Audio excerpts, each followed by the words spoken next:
So the last research on the direct death from fossil fuel air pollution is over 10 million people a year.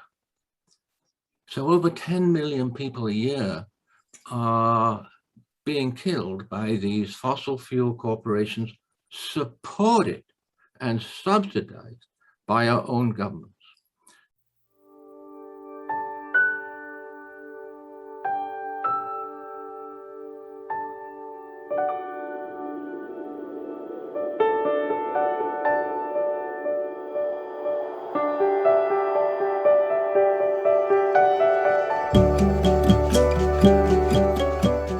Hi, everyone, and welcome to another Climate Emergency Forum.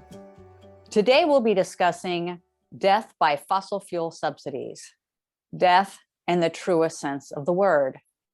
Death as in no longer existing, because we are subsidizing the fossil fuel industry, which is knowingly killing living beings on this planet. Okay, we're subsidizing the very people who are killing us. And right now, I want to speak specifically to Exxon, because Exxon knew that their product was going to cause global warming, that it was going to cause catastrophe on a global scale. And instead of doing something about their product, by the way, if you don't believe me, do a little search on the New York Times. I believe it was 1981. I could be off by a year or two. But do a search in the New York Times. It was a front page article that that fossil fuels were going to warm the planet and lead to the problems that we're seeing now. Okay, so Exxon, I'm talking to you. I'm also talking to you, Gulf, and BP. You can't fool me, all right, with your little leaf logo. We know that the gig's up, that you're killing people and you're killing every living being on this planet.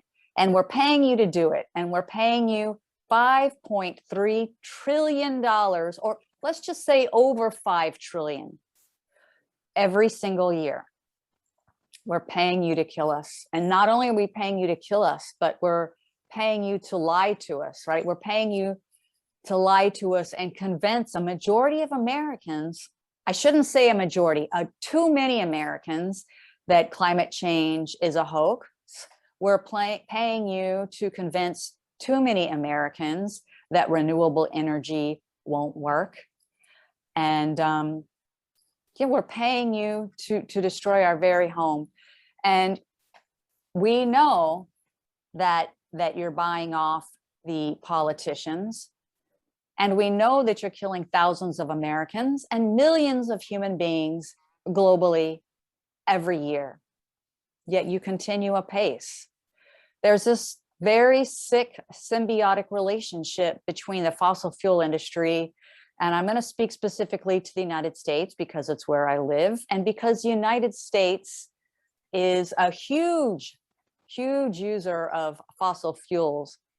And in fact, as we single Americans are being encouraged to do all we can to fight climate change, the Department of Defense is the single largest consumer of energy in the entire United States. And the United States, which is just 5% of the planet, is one of the largest consumers of energy in the world. So Department of Defense, Exxon, what can I say? Thanks for killing us.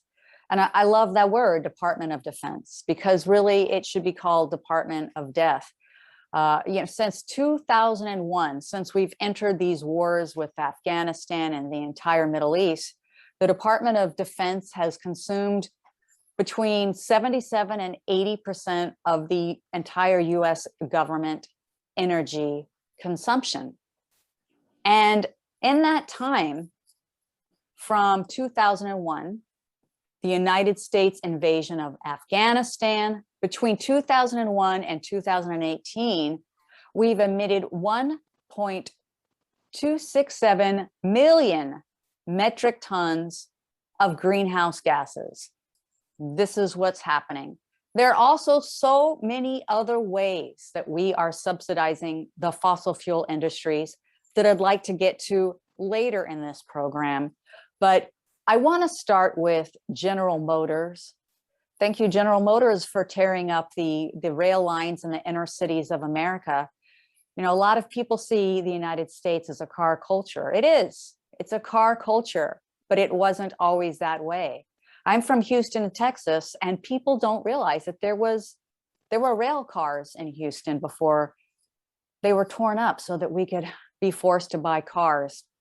And I know that this is a topic that Peter is very passionate about. And I want to turn it over to you, Peter, and hear what you have to add to this. So I'm recollecting that 50 years ago, I was at medical school learning that air pollution in the city and region where I lived in England was one of the major causes of death and disability. The Clean Air Act in England came in 1958. So we have known about this, as you've indicated, forever. The more we've researched the harm, disability, and death by fossil fuels, the more disorders we find, the more chronic debilitating orders we find caused by toxic fossil fuel emissions, and the greater that death becomes.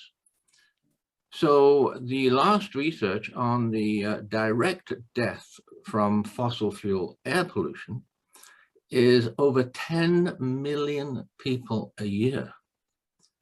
So over 10 million people a year are being killed by these fossil fuel corporations, supported and subsidized by our own governments. So we have this killing machine promoted and pushed and paid for by our governments. Well, of course, this is very, very costly in healthcare, very costly in unproductive lives, people with these disabilities that can't contribute. But the fact that right now 10 million deaths a year, to my mind, makes the practice of subsidizing fossil fuels manifestly an unprecedented criminal evil, and that's by any criminal or moral normative standard. So I really don't understand why it is that there isn't this huge uprising, there isn't this huge sustained complaint and protest against fossil fuels on the basis of the fact that, as Regina says, they're killers against the industry and against the governments. But I don't see very much of that at all, actually. I took a look recently at the websites of the environmental movements and the climate justice movement. I could only actually find one website, and that took some finding, that has fossil fuel subsidies in its list of things we should do something about. Thanks very much, our team here, for giving it our chance at presenting this awful situation. Now, the subsidizing has been going on forever. Pretty well at the start of the oil industry, government subsidies started, and they've actually increased over time. So the more killing and disease that has been found by research, the more the subsidies have gone up. I'm looking right now at a report by Bloomberg, published in July of 2021, from 2015 to 2019, and the direct subsidies here are 600 to 700 billion every year. They're all into it. Sweden, and I have done some research on this years ago, Sweden is, I think, the best on trying to get rid of subsidies, but there was a report done on Sweden. Even so Sweden, there are hidden fossil fuel subsidies. China's the biggest subsidizer. Russia's the next biggest. Saudi Arabia is big. India is big. Indonesia is also pretty big on subsidizing. So it applies to all countries. Decades ago, I think we were very much better on addressing and attacking the issue of killing fossil fuel subsidies. I can remember excellent Greenpeace report in which they added up what we would pay in America for filling up our cars if the gasoline and oil wasn't subsidized. And they included highways construction and maintenance in that. And Regina, they also included the wars. They included the blood for oil wars and this massive, massive spending that you quite rightly say. I mean, this military is a protection of fossil fuel industries. The United States spends 10 times more on subsidies than it does on education, for example. I'm going to give you a quick quote from the World Bank from 2009. Energy subsidies are expensive, damage the climate, and disproportionately benefit the well-off. Their reduction can encourage energy efficiency, increase the attractiveness of renewable energy, and allow more resources to flow to poor people and to investments in cleaner power. World Bank, 2009. So I'll close with that. Thank you. That's really powerful, Peter. How you said so much. I just think about when you read figures like that, it's really amazing that this world could be a paradise for everyone if we didn't spend so much money to these, give all this money to mass murderers. The expenditures on fossil fuel versus education, that alone is a separate crime against humanity. And this psychopathological relationship between the fossil fuel industry and our politicians, that's something that really, really needs to be explored, because these politicians are by proxy. We can't say that they're not complicit in these murders. They're not all done. They can't be. They have to know what's going on. They have to know what this product, as we'll call it, is doing. But the thing that is so incredible is, along with those subsidies, we're subsidizing not only the industry as it is, but also the huge, huge, huge machinery behind the misinformation. And that is so incredibly powerful. So, Paul, I know that you have a lot of opinions in this respect. What are your thoughts? Yes, well, for many years, people that are concerned about the environment and about reducing the use of fossil fuels have been talking about the price on carbon, right? Either a carbon tax or carbon fee, or carbon fee and dividend, where the money is collected and returned to the individual, or directed to renewable energies, et cetera. But, and this number might be, $10 a ton, $50 a ton of carbon. But the reality is that there's a negative price on carbon right now. And by that, of course, a negative price, it's the subsidies, it's the money that is given to fossil fuel companies to put carbon in the atmosphere. So you could work out the price per ton of carbon, which is given to fossil fuel companies to put into the atmosphere. Now, these carbon subsidies are, they're insidious. They're embedded within governments and countries. Like they're part of the whole system. And because they're embedded and they're generally hidden from people, then they're accepted. And it's just part of way of life, sort of part of the way capitalism, the way in industry, the way countries work. There was a time not too long ago when it was very difficult to put a number on the amount of subsidies that were given to fossil fuel companies. I mean, these trillions of dollars, which is the reality of the size of these subsidies, was, it's a fairly recent thing to be able to discuss these, because before it was so embedded. By that, it wasn't necessarily direct dollars that went to fossil fuel companies. It was mostly permits, for example, where there was no fee to the fossil fuel company to explore a certain region. It was for their mining, for their exploration, for their costs, their capital costs of finding new resources and then putting infrastructure there to pull the fossil fuels out of the ground, whether it be coal or oil, or most recently fracking of natural gas, which is basically methane.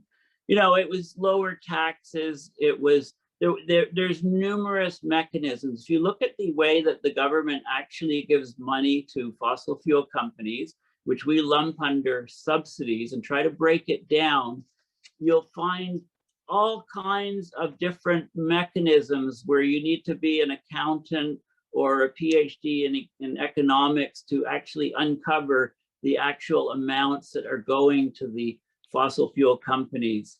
It's all embedded. It's all part of the system. And, you know, this has been going on, as Peter said, since the first discovery of oil. You know, it's been going on for over a century, you know, before then coal.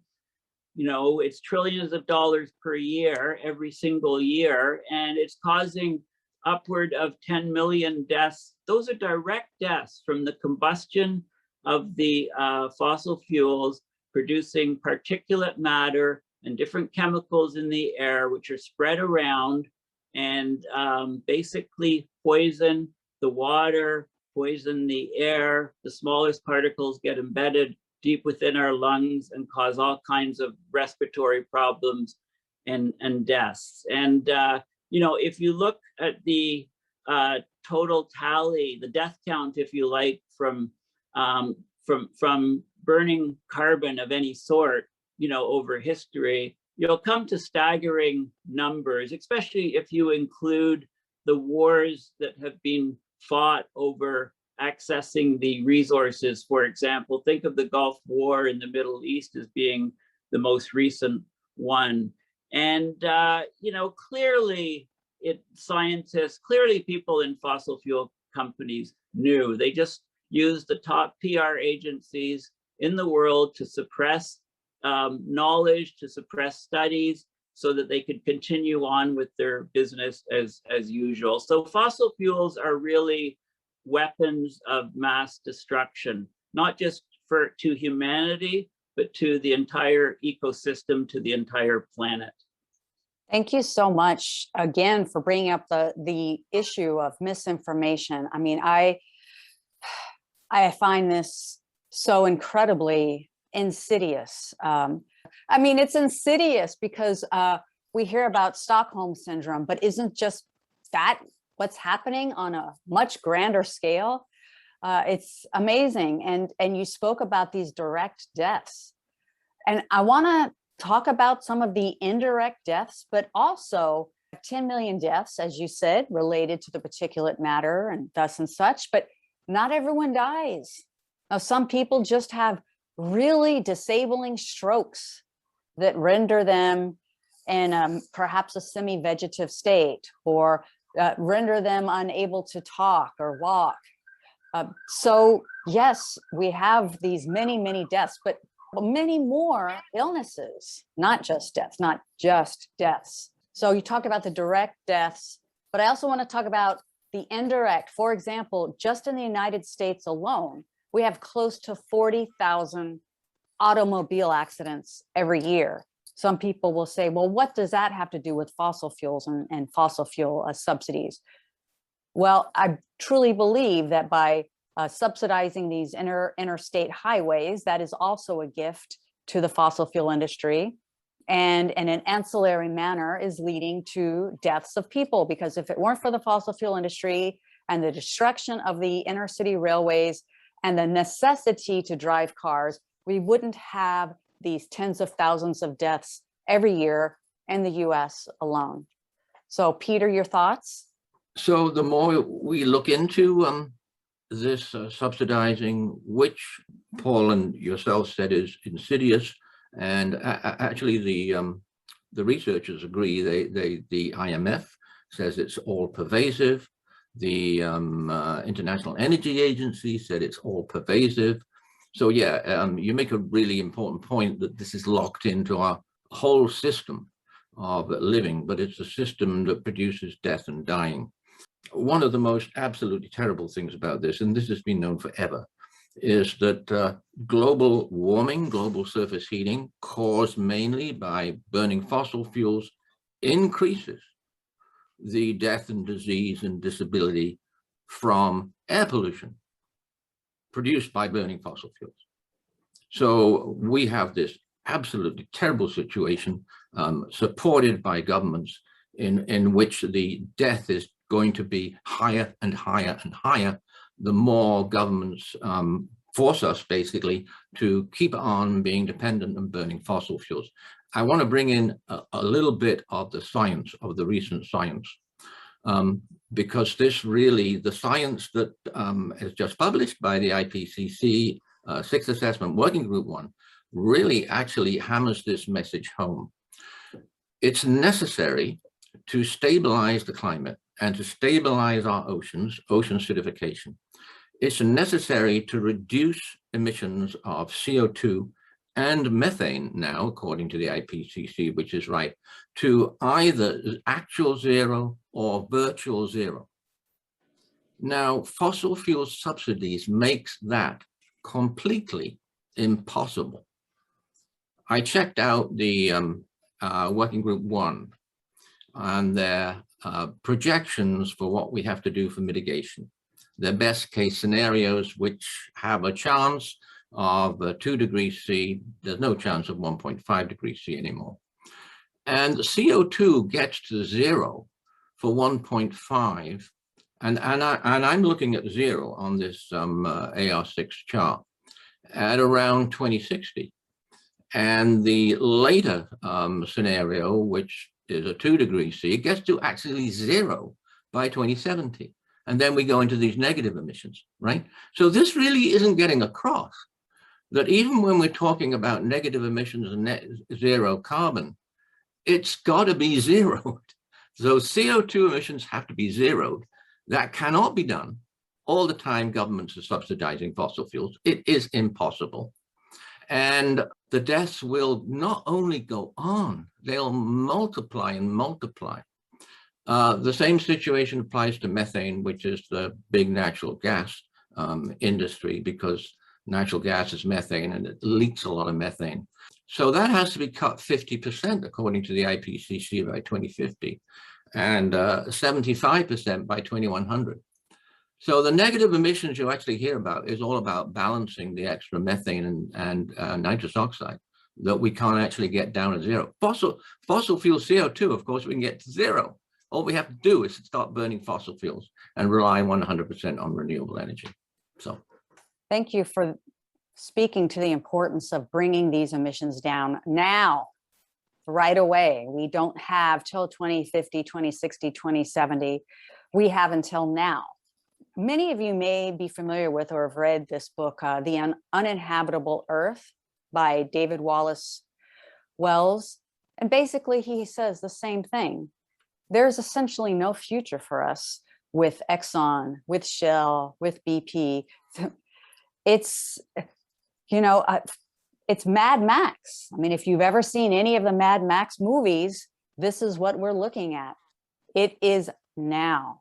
The time is now. And anyone who says anything zero by 2050, it's just a talking point that it really shouldn't, it shouldn't be listened to. It should just be ignored. It's absurd. Paul, your thoughts? Yeah, just to reemphasize, I think the key point is that fossil fuels seem to be part of our entire system. You know, our entire economies, our politicians, our capitalism. You know, it's part of our system, and you know, it's people have the frame of mind that it's an essential part of our system that we can't do without, and therefore people have been willing to overlook these 10 million deaths per year. But now that the climate has destabilized so much, that, you know, and people are becoming more aware of all these catastrophes, these climate-driven, weather extreme-driven catastrophes that are because the root cause is that we've taken the carbon out of the ground and we put it into the form of CO2 and methane in the atmosphere and in the oceans, and it's destabilized the way that heat is transferred from the equator to the poles on the planet. So it can't be overlooked anymore. And, you know, it causes all of these cascading effects. Like it basically, you know, the heart and diabetes and stroke issues, respiration problems, the obesity epidemic, and the general unhealthiness of a population all makes people susceptible to something else killing them. For example, COVID comes along, and most people that are dying from COVID is because of the comorbidities. So, you know, when COVID strikes a place like Japan, where people have a general level, high level of health, and there's very little obesity, the death rate is very low. Whereas it hits a place like the US, where, you know, half the people are obese and there's a lot of very unhealthy people, then the mortality from something like that is extremely high, and it's attributed to COVID. And yet you can always find a connection of fossil fuels degrading health, you know, being embedded sort of or part of the reason for a death. And we did a video recently on air pollution alone and the worst places on the planet, some cities in India and China, for example. People had, not just were people dying in large numbers from direct effects of the pollution from the fossil fuel generated air pollution, but life expectancy was greatly reduced for, you know, by up to 9 years in the worst places. All across North America, the average reduction is 1.4 years, and globally, it's a few years. So if you look at 2 to 3 years loss in life expectancy globally, look at our planet of 7.8 billion people, multiplied by 2 to 3 years, we're talking about 15 to over 20 billion person years reduction of human life. Okay, and these are staggering numbers, and these drive up health costs in all, you know, around the world. Like the knock-on costs of the fossil fuel pollution is just staggering. It's basically destroying our planet, destroying our economies, and it's really, you know, the solution is really simple. You know, you've got to phase them out. You've got to make them not be desirable, and we do that with cost. And you know, subsidizing them with these hidden subsidies is just idiocy. We're just not going to make it if we continue doing this. We need to cut that immediately. Thank you so much for that, Paul, for those closing words. And thank you both, Peter and Paul. Now, I feel as though this has been a very, very interesting conversation. At least it has been for me. I mean, this could be one that we could talk on so many different levels. And I just have to say that it's much to my chagrin that I live in a country that would rather pay psychopathic killers than teachers. And I want to point out that we've been using this very polite word, subsidies, okay? Subsidies. Please think about this and what it really is, okay? It's welfare. This is corporate welfare. We're paying these hitmen to kill us. And of course, as we know, when it's given to corporations, it's called subsidies. And that's a positive thing because it keeps up everything going. And when we help people, when we provide education, when we provide healthcare, those are called handouts and welfare. So please, please consider this when you're thinking about subsidies and you're talking to your friends who say how they're so essential. Well, how is it that socialism is good when we apply it to corporations, but when we apply it to people, it's an evil? So I really, really want to thank you all for staying with us through to the end to this very important topic. Please take care of yourselves out there. Pay attention to the particulate matter day by day. If the PM 2.5 is high, limit your time outside. Share this video with a friend and share the information that you've learned. Go ahead, take the leap and subscribe. And we look forward to seeing you, as always, at the next Climate Emergency Forum. Thank you.